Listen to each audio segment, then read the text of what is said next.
Giving rise to the rain shadow area. आपने लगान में देखा ही होगा, घनन घनन गिर गिर आए बदरा, घन घन घोर कार चाहे बदरा, देखा है ना। तो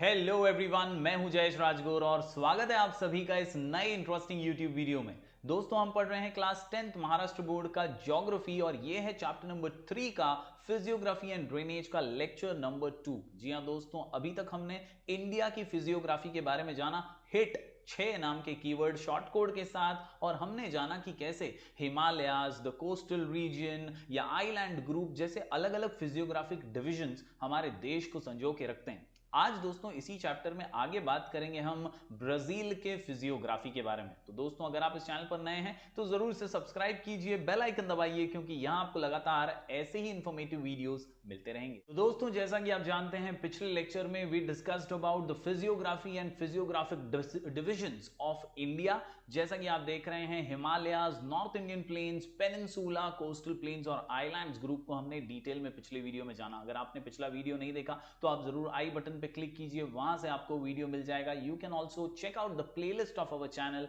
और वहां भी आपको हिस्ट्री और ज्योग्राफी की प्लेलिस्ट मिल जाएगी। दोस्तों, आज बात करेंगे ब्राजील के बारे में। जी हां दोस्तों, नए नाम आपके सामने आने वाले हैं, नए फिजियोग्राफी आपके सामने आने वाली है। ब्राजील का कच्चा चिट्ठापन खोलने वाले हैं। शॉर्ट कोड फिर एक बार सेम है, हिट 6, हिट 6, सूछे क्यूछे हिट 6। कैसा है? हिट है। कैसा है? हिट है। जी हां दोस्तों, हिट 6 ब्राजील के फिजियोग्राफिक डिविजन्स। एच से हाईलैंड्स। जी हां, ब्राजील का जो पूरा का पूरा स्ट्रक्चर है वो हाईलैंड्स, एक शील्ड की तरह, जैसे कैप्टन अमेरिका की शील्ड हम देखते हैं ना, बस वैसे ही ब्राजीलियन हाईलैंड्स जो हैं वो शील्ड की तरह हैं। इसके अलावा there is also islands group, जैसे इंडिया में अंडमान निकोबार और लक्षद्वीप आइलैंड्स थे, वैसे यहां पर भी आइलैंड ग्रुप्स हैं। इसके अलावा there is a great escarpment. जी हां, एक बड़ी सी खाई हम इसे कह सकते हैं, द ग्रेट एस्कार्पमेंट। इसके अलावा द प्लेन्स, और आखिर में द कोस्टल रीजन। तो बहुत सारी सिमिलैरिटीज भी आपको दिखाई देंगी। जैसे इंडिया की फिजियोग्राफी में हमने प्लेन्स और कोस्टल रीजन देखा था, आइलैंड ग्रुप देखा था, वैसे ही यहां पर भी सिमिलर पॉइंट्स हैं। हालांकि जगहों के नाम अलग हैं, रिवर्स के नाम अलग अलग हैं, और इसीलिए आपको चीजें नोट डाउन कर कर लेनी होंगी। तो ये है ब्राजील का map, and you can see my dear students कैसे ब्राजीलियन हाईलैंड्स आपको यहां पर नजर आ रहे होंगे। यस, यहां पर इस तरफ दोस्तों ब्राजीलियन हाईलैंड्स हैं। और अगर मैं साथ ही बात करूं तो ये ब्राजीलियन हाईलैंड है, और ये साउथ अटलांटिक ओशियन और नॉर्थ अटलांटिक ओशियन के आसपास कोस्टल रीजन जो है पूरा का पूरा है। इसके अलावा ये गुयाना हाईलैंड्स हैं इस तरफ ऊपर की ओर। अगर आप देखें, जो वेनेजुएला और गुयाना, ये जो पूरा रीजन है, यहां पर भी हाईलैंड्स मौजूद हैं। अमेजॉन रिवर, जैसा कि आप जानते ही हैं, सबसे बड़ा रिवर बेसिन है। तो अमेजॉन रिवर और उसकी ट्रिब्यूटरीज भी बहुत बड़ा इंपैक्ट फिजियोग्राफी पर डालती हैं। चलिए, आज हर एक फिजियोग्राफिक डिवीजन को बारीकी से ब्राजील के समझ लेते हैं। सबसे पहले बात करते हैं हाईलैंड्स की। जी हां दोस्तों, जैसे हमारे यहां पे हिट 6 के अंदर एच फॉर हिमालयाज हमने पढ़ा, यहां पर हिट 6 के अंदर H for highlands, H for highlands, H for highlands. Yes, याद रखिए दोस्तों, the southern Brazil is occupied by an extensive plateau. जो साउथ वाला रीजन है ना, ये एकदम एक्सटेंसिव प्लेटू रीजन है। It is differently described as Brazilian highland, और इसी को हम ब्राजीलियन हाईलैंड कहते हैं, ब्राजीलियन शील्ड कह सकते हैं, या ब्राजीलियन प्लेटू भी कह सकते हैं। मतलब एक ही चीज के अलग अलग नाम है, एक बाम तीन काम झंडू बाम। जी हाँ दोस्तों, यहां पर एक ही चीज है, तीन नाम है। ब्राजीलियन हाईलैंड बोल लो, ब्राजीलियन शील्ड बोल लो, या ब्राजीलियन प्लेटू कह लो। Brazilian and Guyana highlands together form the core of South American continent. जैसे कि हमने अभी भी मैप में भी देखा, साउथ अमेरिकन कॉन्टिनेंट का हार्ट एंड सोल, कोर, जान है ये हाईलैंड्स। जो गुयाना और ब्राजीलियन हाईलैंड्स है ना, वो एकदम इंपॉर्टेंट इंटीग्रल पार्ट है साउथ अमेरिकन कॉन्टिनेंट का। इसके अलावा दोस्तों, आपको याद रखना है यहां पर कि main part of Guyana highlands जो है वो वेनेजुएला में है, and it extends up to French Guiana as well. यानी वेनेजुएला में ज्यादा हिस्सा है, और फिर जो है फ्रेंच गुयाना तक वो एक्सटेंड करता है। In Brazil it covers the states of, नाम अंडरलाइन कर लीजिए, Roraima, Para, Amapa, Roraima, Para, Amapa, Roraima, Para, Amapa. ये राज्यों के नाम है दोस्तों, ये कुछ इंपॉर्टेंट स्टेट्स हैं ब्राजील के, जहां तक ये जो है हाईलैंड्स कवर होते हैं, एक्सटेंड होते हैं, रोराइमा, पैरा और अमापा इन द नॉर्थ। इसके अलावा the lower part of these highlands is found in Brazil, यानी जो निचला हिस्सा है ज्यादातर हाईलैंड्स का वो ब्राजील में पाया जाता है। लेकिन यहां पर खास बात ये भी फिलिंग द ब्लैंक्स के लिए जो कई बार पूछी जा सकती है, the highest peak of Brazil यानी सबसे ऊंची चट्टान कौन सी है, तो याद रखिए पिको दी नेबलिना। क्या याद रखेंगे? Pico da नेबलिना। क्या याद रखेंगे? Pico da नेबलिना। यस, ये ऊंची चट्टान, सबसे ऊंचा हम इसे शिखर कह सकते हैं। Highest peak of Brazil is Pico da Neblina. आखिर में दोस्तों इसकी हाइट भी आप यहां पर लिख लीजिए, नोट डाउन कर लीजिए, 3014 मीटर हाई है and lies on the border between Brazil and Venezuela. इसके अलावा दोस्तों कुछ इंपॉर्टेंट बातें और भी हैं कि ऊंचाई कहां से कहां तक है, हाईलैंड्स कितने स्टीप हैं, कितने गहरे हैं, कहां पर कैसे अमेज़न रिवर बेसिन इसको इंपैक्ट करता है, और कौन से रिवर्स हैं और जो आपको याद रखने हैं। The regions to the east and south of the Brazilian highland have an altitude of more than 1000 meters। यानी जो ब्राजीलियन हाईलैंड्स का सदर्न और ईस्टर्न पार्ट है ना, वहां पर ऊंचाई बहुत ज्यादा है, एल्टीट्यूड बहुत ज्यादा है। इसके अलावा अदर पार्ट जो है वहां पे 500 से लेकर 1000 मीटर के बीच में ही एल्टीट्यूड आपको नजर आएगा। The highlands gradually slope towards north and slopes are not very steep, यानी उतना ज्यादा गहरा यहां पर नहीं है नॉर्थ की तरफ। Tributaries of Amazon following through this region make rapids and waterfalls, यानी छोटी छोटी जो ट्रिब्यूटरीज हैं अमेज़न रिवर की, वो वाटरफॉल्स भी क्रिएट करती हैं रास्ते में। Towards the north the slopes are steep but not abrupt, यानी नॉर्थ की तरफ उतने ज्यादा स्लोप्स हैं लेकिन स्टीप नहीं है, अब्रप्ट नहीं है। A number of rivers take off from the terminal portion of the highlands and flow northwards towards meeting the Atlantic Ocean, यानी फाइनली नॉर्थवर्ड्स मूव करते हुए बहुत सारी छोटी बड़ी नदियां जो हैं वो अटलांटिक ओशियन में समा जाती हैं। आखिर में दोस्तों कुछ इंपॉर्टेंट नाम जो अंडरलाइन करने हैं आपको रिवर्स से related, rivers like Uruguay, Paraguay, Parana. जी हां, यूरुग्वे, पैराग्वे, पराना तुम्हाला माहीतच असेल, गंगा जमुना सरस्वती, गंगा जमुना सरस्वती। बस उसी तरह यहां पर तीन नाम याद रख लीजिए, ये है ब्राजील की नदियां, यूरुग्वे, पैराग्वे, पराना। यूरुग्वे, पैराग्वे, पराना, ये तीन नदियां बहुत ही इंपॉर्टेंट है अमेज़न रिवर के बाद। बहुत ज्यादा इंपॉर्टेंट इसलिए है क्योंकि दे originate from the southern slopes of the highlands and enter Argentina as well, यानी ये अर्जेंटीना तक जाती हैं। Its slope towards the east is steep and it appears in the form of an escarpment, यानी इतना गहरा है कि एक escarpment, एक गहरी खाई जैसा नजर भी आता है। तो उम्मीद करता हूं दोस्तों ये पहला पॉइंट हाईलैंड्स का आपको समझ में आया होगा। 3-4 पॉइंट्स टू रिमेंबर हमेशा आपको मार्क करके लेने चाहिए इस पूरे से हाईलैंड के पॉइंट के अंदर से। सबसे पहले तो आपको हाईलैंड्स को क्या क्या कह सकते हैं वो नाम याद रख लीजिए, ब्राजीलियन शील्ड बोलो, ब्राजीलियन प्लेटू बोलो, ब्राजीलियन हाईलैंड बोलो। इसके अलावा आपको याद रखना है गुयाना हाईलैंड्स वेनेजुएला से शुरू होते हैं और एक्सटेंड करते हैं फ्रेंच गुयाना तक। इसके अलावा 3 राज्यों के नाम रोराइमा, पैरा, अमापा, और रिवर्स के नाम भी अभी अभी हमने देख लिए, वो भी मार्क कर लीजिए, यूरुग्वे, पैराग्वे, पराना।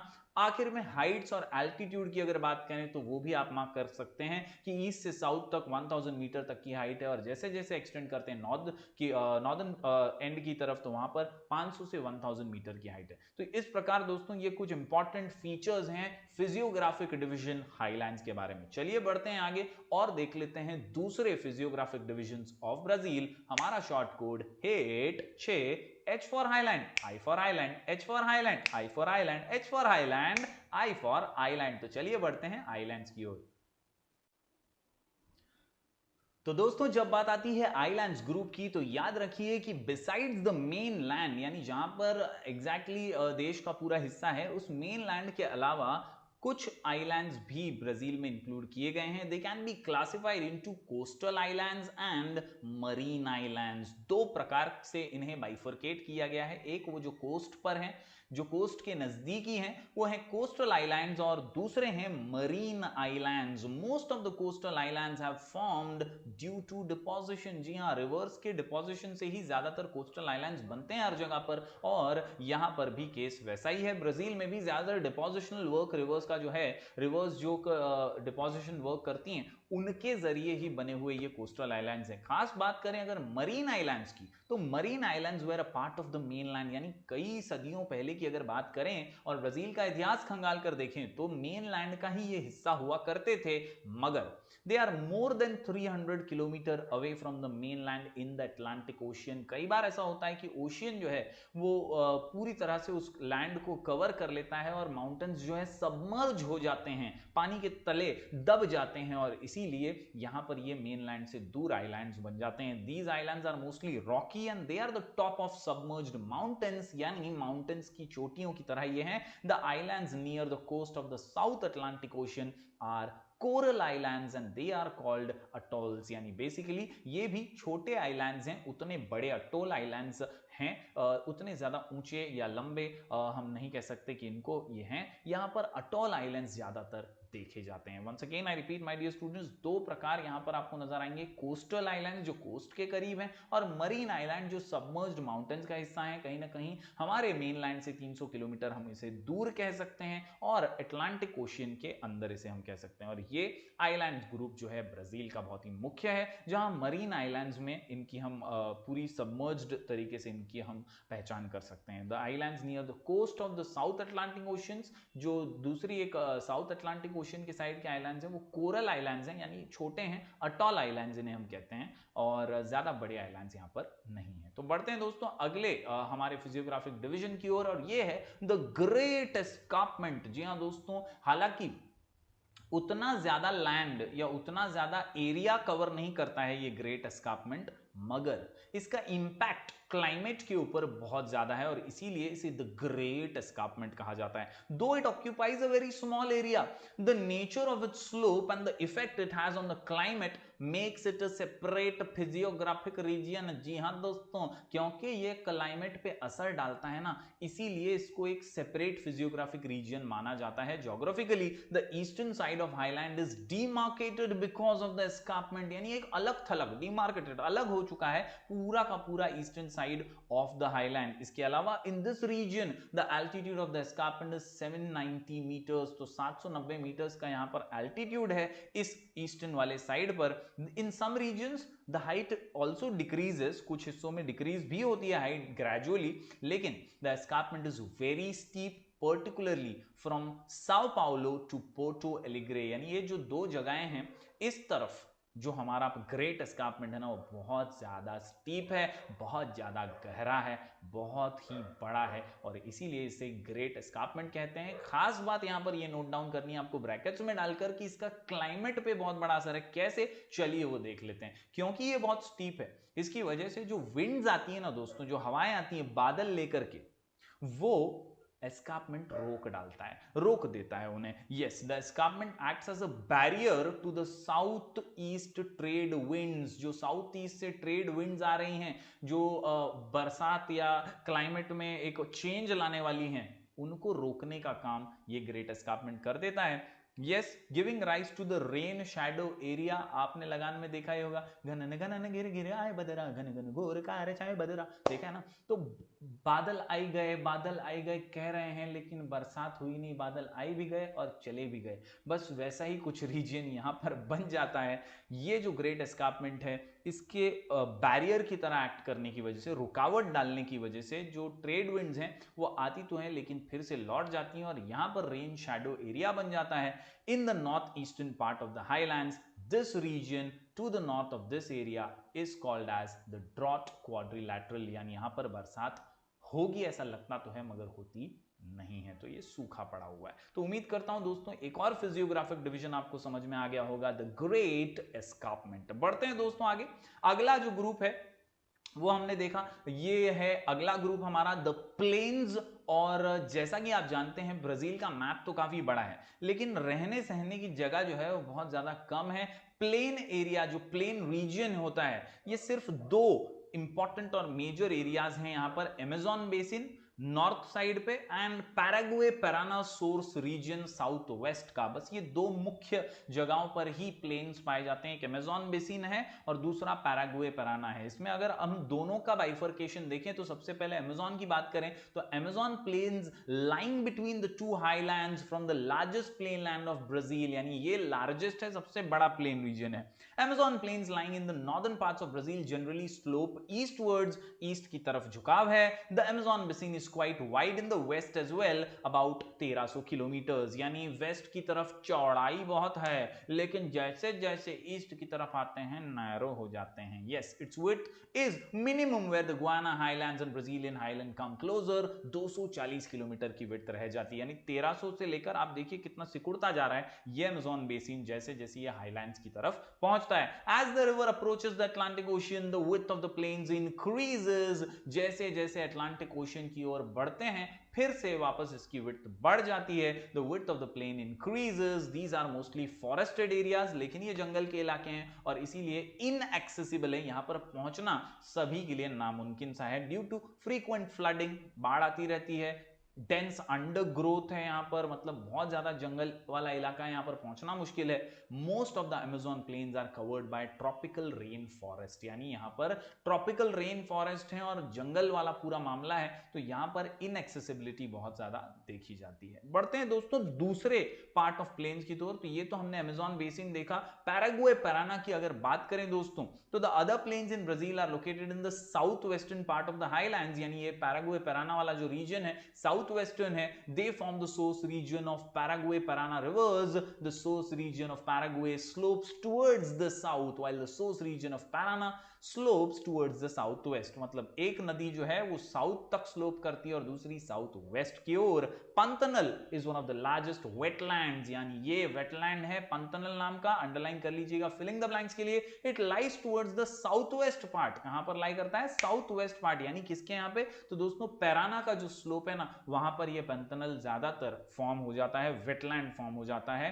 ये south west part of the highland areas. It is a region of swamp, कीचड़, मार्शेस, yes, जंगली झाड़ियां in northwestern Mato Grosso do Sul in Brazil and it extends into Argentina. तो ज्यादा कुछ टेंशन लेने वाली बात नहीं है, नामों को अंडरलाइन कीजिए, नोट डाउन करके ले लीजिए. दो प्लेन्स हैं, एक अमेज़न बेसिन का प्लेन है और दूसरा पैराग्वे पैराना रिवर्स का प्लेन है. एक जो है वो नॉर्थ और ईस्टर्न वेस्टर्न साइड पर है और दूसरा अगर हम देखें दोस्तों तो ये पैराग्वे पैराना जो साउथ और साउथ वेस्टर्न साइड पर प्लेन दिया गया है. तो बढ़ते हैं दोस्तों आगे अगले पॉइंट की ओर और ये है हमारे कोस्टल प्लेन्स. जी हां दोस्तों, हिट 6, सिंपल सा short code, H for highlands, I for island. इसके अलावा T से हमने 2 पॉइंट्स देख लिए फटाफट से. अभी अभी हम लोगों ने देखा द प्लेन्स और उससे पहले द ग्रेट एस्कार्पमेंट. बढ़ते हैं आखिरी पॉइंट की ओर. तो 6 में C से कोस्टल प्लेन्स, जैसा कि इंडिया की फिजियोग्राफी में भी हमने देखा था, कोस्टल प्लेन्स यानी दोस्तों जो कोस्टल रीजन्स के पास है ये कोस्टल प्लेन्स होते हैं.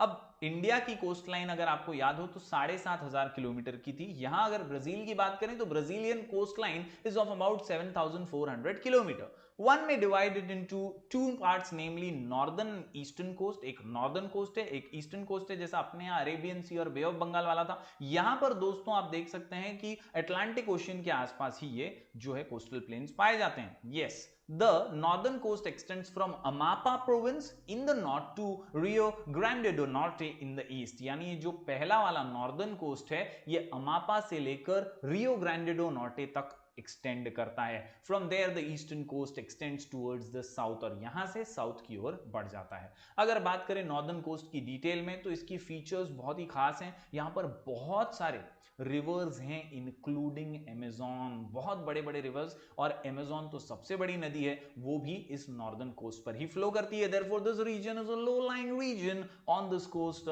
लाई the Marajo island. Marajo island भी नॉर्दर्न कोस्ट पर ही है. Marajo and the Sao Marcos bays. Marajo is the large coastal island located between the mouths of river Amazon and river Tocantins. यानी इन दोनों reverse के एकदम ही मुख पृष्ठ पर हमारा मराजो आइलैंड्स जो है ये पड़ा हुआ है और वहां से ही ये बहुत ज्यादा एक खूबसूरत सा व्यू भी ब्राजील को प्रोवाइड करता है. आगे अगर बात करें नॉर्दर्न कोस्ट के अलावा ईस्टर्न कोस्ट की तो दोस्तों ज्यादातर यहां पर हम देखते हैं स्मॉलर रिवर्स हैं, क्योंकि बड़ी नदियां तो सब कहां पर हैं? नॉर्दर्न कोस्ट में. तो छोटी नदियां कहां हैं? ईस्टर्न कोस्ट में है. The only major river here is which meets the Atlantic Ocean here is Sao Francisco. बड़ी रिवर है साओ फ्रांसिस्को जो अटलांटिक ओशियन को डायरेक्टली मीट करती है. The Brazilian coast is characterised by large number of beaches. बहुत ज्यादा beaches beaches east side पर देखे जाते हैं, नॉर्दर्न में उतने बीचेस नहीं है जितने यहाँ पर हैं, और सैंड ड्यून कॉम्प्लेक्सेस है, बहुत सारी रेत जमा है यहाँ पर, सैंड ड्यून कॉम्प्लेक्स यानी रेत जहां पर बहुत ज्यादा जमा हो जाती है, ऐसे कॉम्प्लेक्सेस हैं। The Brazilian coast is protected in some areas by coral reefs and atoll islands, यानी इसके प्रोटेक्शन के तौर पर यहाँ पर फिजियोग्राफिकली बहुत सारे छोटे छोटे आइलैंड्स भी कोस्टल प्लेन्स पर बन चुके हैं। तो उम्मीद करता हूं दोस्तों यहाँ पर ये आखिरी फिजियोग्राफिक डिवीजन भी आप सीख गए होंगे। आज हमने पढ़ लिया है ब्राजील के फिजियोग्राफिक डिविजन्स को, कुछ महत्वपूर्ण नाम आपको नोट डाउन करने हैं, बाकी काम फिट, मामला हिट और आंसर सुपर हिट हो जाएगा। शॉर्ट कोड है hit 6, H for highlands, I for islands, H for highlands, I for islands, D से द ग्रेट एस्कार्पमेंट और the plains, the great escarpment और द प्लेन्स, और इसके अलावा C से तो आप जानते ही हैं इंडिया की फिजियोग्राफी में भी कोस्टल प्लेन्स थे, यहां पर भी कोस्टल प्लेन्स ही हैं। तो आज उम्मीद करता हूं ये वीडियो आपको पसंद आया होगा, जरूर इसे लाइक कीजिएगा, शेयर कीजिएगा, ज्यादा से ज्यादा स्टूडेंट्स तक पहुंचाइएगा। कोई भी डाउट हो तो मैं आपको इंस्टाग्राम पे मिल जाऊंगा, मेरा आईडी है राजगौर जयश्वी। इसके अलावा you can also join our Telegram channel जहां हम नोट्स डालते रहते हैं, नाम है sky education official. You can also download our app from play store, नाम है sky education for educational updates. तो उम्मीद करता हूं ये वीडियो आपको पसंद आया होगा। हम मिलेंगे फिर एक बार कुछ और नए वीडियोस के साथ, तब तक के लिए do like, share and subscribe.